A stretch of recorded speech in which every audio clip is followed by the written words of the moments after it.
बिस्मिल्लाहिर्रहमानिर्रहीम। अस्सलाम वालेकुम friends, welcome to Sana ji health and beauty tips. Viewers, कैसे हैं आप लोग? उम्मीद है खैरियत से होंगे।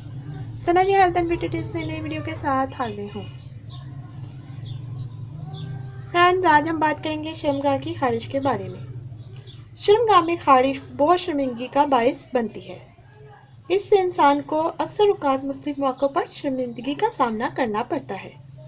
ये बहुत ही गंदी बीमारी है। इसकी वजह से शर्मगाह में जलन रहती है। शर्मगाह में खारिश का मसला इस लिहाज से बहुत ही नाजुक और हसास होता है कि इंसान शर्म में रहते हुए ही इस बीमारी का हल चाहता है, और ये सोच जहन में आती है कि अगर इस बीमारी के बारे में किसी को बताया तो वो क्या सोचेगा, चाहे वो कोई अपना ही ताल्लुक वाला हो या डॉक्टर हो या कोई हकीम।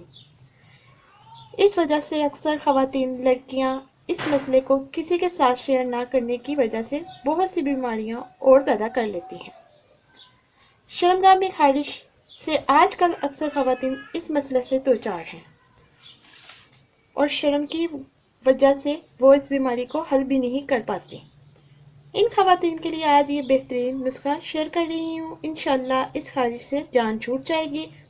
पहले तो मैं आपको बता दूं कि खारिश होती क्यों है, और इसकी कई और भी वजूहात हो सकती हैं, मगर ज़्यादातर जो खबर आम है इनमें पेशाब करने के बाद शर्मगाह को पानी के साथ ना धोना, सही तरह से साफ़ ना करना, जरासीम आलूद फ्लैश का इस्तेमाल करना, या बिला वजह शर्मगाह पर हाथ से खारिश करना, चिपके हुए टाइट पजामे वगैरह पहनना, जिससे जिस्म में हवा का अखराज कम होता है।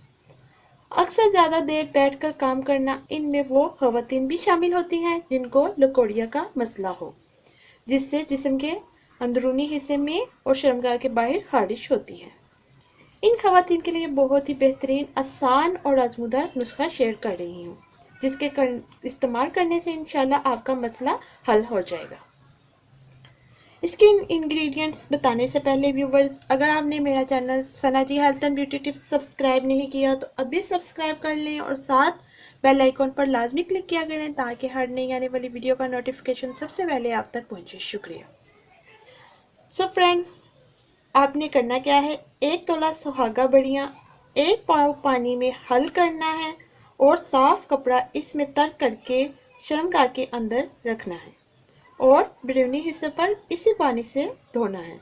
दिन में कम से कम 2 बार ये अमल करें। इंशाल्लाह चंद दिन के इस्तेमाल से ये बीमारी ख़त्म हो जाएगी और शर्मगाह पर खारिश भी नहीं होगी।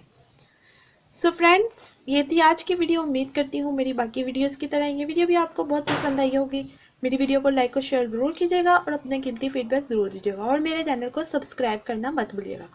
अब मुझे इजाज़त दें, अपनी दुआओं में याद रखें। अल्लाह आपका हमें नाज़िर। मिलते हैं कल नई वीडियो के साथ। अल्लाह हाफिज़।